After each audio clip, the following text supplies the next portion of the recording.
여러분, 매일 밤 전 세계 금융 시스템의 심장부에서 무려 12조 달러, 우리 돈으로 약 1경 6천조 원이라는 천문학적인 자금이 이동한다는 사실을 알고 계십니까? 그리고 이 거대한 자금의 흐름을 통제하는 시스템이 지금 역사상 가장 큰 변화를 앞두고 있습니다. 만약 여러분이 들고 계신 그 XRP가 이 1경 원 단위의 자금이 지나가는 유일한 고속도로가 된다면 과연 그 가치는 어디까지 치솟게 될까요? 오늘은 미국 예탁결제원 DTCC와 미국 가장 오래된 은행 BNY 멜론이 발표한 충격적인 파트너십, 그리고 그 이면에 숨겨진 리플의 결정적인 역할을 파헤쳐 보겠습니다. 단순히 가격이 오를 거라는 희망 회로가 아닙니다. 이건 생존을 위한 금융기관들의 필사적인 구조 변경, 그 한복판에 있는 기회에 대한 이야기입니다. 최근 금융권에서 가장 뜨거운 감자는 단연 DTCC와 BNY 멜론의 파트너십 발표였습니다. 많은 분들이 이 뉴스를 단순히 대형 기관들이 협력하는구나 정도로만 생각하고 넘기셨을 텐데요. 이건 그렇게 가볍게 볼 사안이 아닙니다.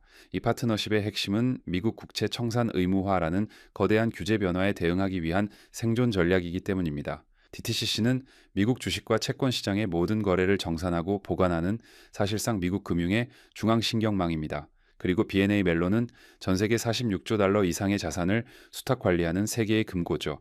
이 두 거인이 손을 잡았다는 건 기존의 낡은 시스템으로는 감당할 수 없는 거대한 파도가 오고 있다는 걸 의미하는데요. 그들은 지금 기존의 느리고 비효율적인 결제 시스템을 갈아엎고 블록체인 기반의 즉각적인 정산 시스템으로 전환하려 하고 있습니다. 그리고 그 기술적 접점에 우리가 주목해야 할 리플이 서 있다는 것이 오늘 분석의 핵심입니다. 도대체 무슨 일이 벌어지고 있는 걸까요? 배경을 이해하려면 레포 시장을 아셔야 합니다. 쉽게 말해 금융기관끼리 국채를 담보로 현금을 빌리는 단기 자금 시장인데요. 이 시장 규모가 하루에만 12조 달러입니다. 그런데 미국 증권거래위원회가 2026년부터 이 레포 거래의 중앙 청산을 의무화했습니다. 이게 무슨 뜻이냐? 지금까지는 은행끼리 아름아름 거래했다면 앞으로 모든 거래를 DTCC 같은 중앙기관을 거쳐서 투명하게 처리하라는 겁니다. 문제는 여기서 발생합니다. 거래량이 폭증하는데 기존 시스템으로는 담보를 확인하고 현금을 이동시키는데 하루 이틀씩 걸린다는 거죠. 매일 12조 달러를 굴려야 하는데 돈이 묶여버리면 금융마비가 옵니다. 그래서 BNY 멜론이 나선 겁니다. 자신들이 가진 거대한 수탁 자산을 실시간으로 담보화해서 DTCC로 쏘아주겠다는 거죠. 자, 여기서 질문을 던져보겠습니다. 이 엄청난 규모의 자산을 국경과 장부의 제약 없이 실시간으로 이동시키려면 어떤 기술이 필요할까요? 3, 4일 걸리는 스위프트? 불가능합니다. 바로 여기서 블록체인 그리고 리플의 기술력이 필연적으로 소환될 수밖에 없다는 겁니다. 이게 단순한 추측이 아니라는 증거가 있습니다. BNY 멜론과 리플의 관계를 보시죠. 리플이 야심차게 준비한 스테이블 코인 RLUSD의 준비금을 누가 관리하고 있나요? 바로 BNY 멜론입니다. 이미 두 회사는 기술적으로 그리고 사업적으로 깊숙이 연결되어 있다는 뜻입니다. BNY 멜론 입장에서 생각해 보세요.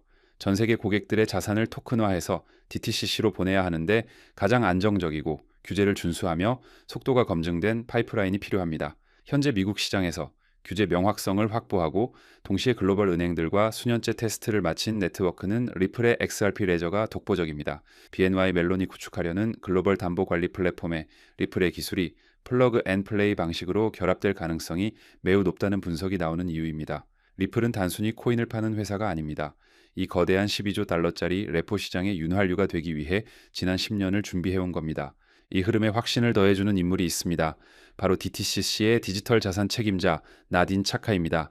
그녀는 최근 컨퍼런스에서 소름 돋는 발언을 했습니다. 우리는 지난 55년 동안 이루어진 자본시장의 진화를 앞으로 단 50주 만에 디지털화할 것이다. 이게 무슨 의미일까요?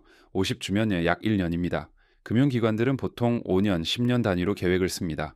그런데 미국 최고의 인프라 기관 임원이 1년 안에 다 바꾸겠다고 선언한 겁니다. 그 데드라인이 바로 2026년 국채 청산 의무화가 시행되는 시점과 정확히 일치합니다. 나딘 차카는 과거 시큐런시라는 기업의 CEO였고 스테이트 스트리트 은행에서도 디지털 자산을 총괄했던 인물입니다. 그녀는 블록체인이 금융의 미래가 아니라 당장 내년의 생존 도구라는 걸 누구보다 잘 알고 있는 사람입니다. DTCC가 이렇게 서두른다는 건 물밑에서는 이미 기술적 통합이 거의 끝났다는 방증이기도 합니다. 여기서 더 깊게 파고들면 아주 흥미로운 연결고리가 하나 더 나옵니다. 바로 DTCC가 인수한 시큐런시라는 기업입니다. 앞서 말씀드린 나딘 차카가 CEO로 있었던 곳이죠. 시큐런시는 서로 다른 블록체인을 연결해주는 상호 운용성 기술을 가진 회사입니다. 이게 왜 중요하냐고요? 미래의 금융은 이더리움만 쓰고 리플만 쓰는 게 아닙니다. 은행마다 자산마다 다른 블록체인을 쓸 텐데 이걸 하나로 묶어줄 기술이 필수적입니다. DTCC는 시큐런시를 인수함으로써 그 기술을 손에 넣었습니다. 그런데 시큐런시는 과거부터 리플, 스텔라 같은 네트워크와의 연결을 지속적으로 연구해 왔던 곳입니다. 즉 DTCC의 큰 그림 안에는 이미 XRP 레저와 같은 퍼블릭 블록체인을 자신들의 시스템에 통합하려는 계획이 포함되어 있다는 겁니다.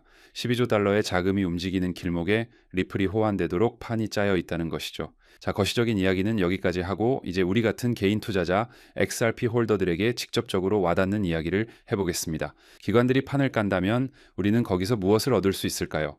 여기서 등장하는 키워드가 바로 파이어라이트 프로젝트입니다. 지금까지 여러분은 XRP를 거래소나 지갑에 그냥 넣어두기만 하셨을 겁니다.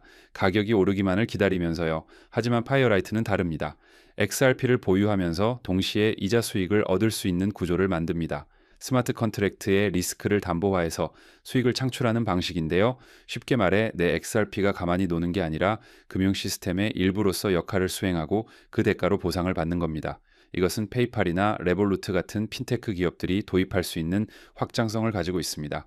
XRP가 단순한 송금 수단을 넘어 들고만 있어도 돈이 되는 생산성 자산으로 진화하고 있다는 뜻입니다. 이 파이어라이트 프로젝트가 공개되자마자 어떤 일이 벌어졌는지 아십니까? 초기 캡으로 설정된 5,400만 달러, 약 700억 원이 단 6시간 만에 마감되었습니다. 놀라운 건 여기에 기관 자금은 한 푼도 없었다는 겁니다. 100% 개인 투자자들, 소위 리테일 자본만으로 순식간에 완판되었습니다. 3천 건 이상의 예치가 쇄도했습니다. 이건 무엇을 의미할까요? 시장에는 이미 XRP를 활용해 수익을 내고 싶어 하는 엄청난 대기 수요가 있다는 겁니다. 기관이 들어오지 않아도 이 정도인데 앞서 말씀드린 BNY 멜론이나 DTCC 같은 거대 기관들이 본격적으로 문을 열면 그 수요 폭발은 상상을 초월할 것입니다. 우리는 지금 그 거대한 폭발 직전의 고요함 속에 서 있는 겁니다. 개인들만 흥분하고 있는 게 아닙니다.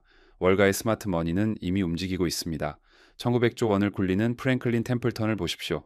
이들의 디지털 자산 펀드에서 XRP 관련 비중이 눈에 띄게 잡히고 있습니다.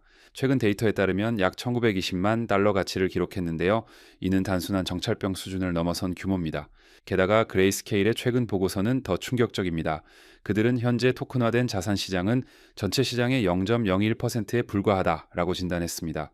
반대로 말하면 앞으로 99.99%가 더 성장할 수 있다는 겁니다. 그들은 향후 5년 내에 이 시장이 1000배 성장할 것이라고 예측합니다.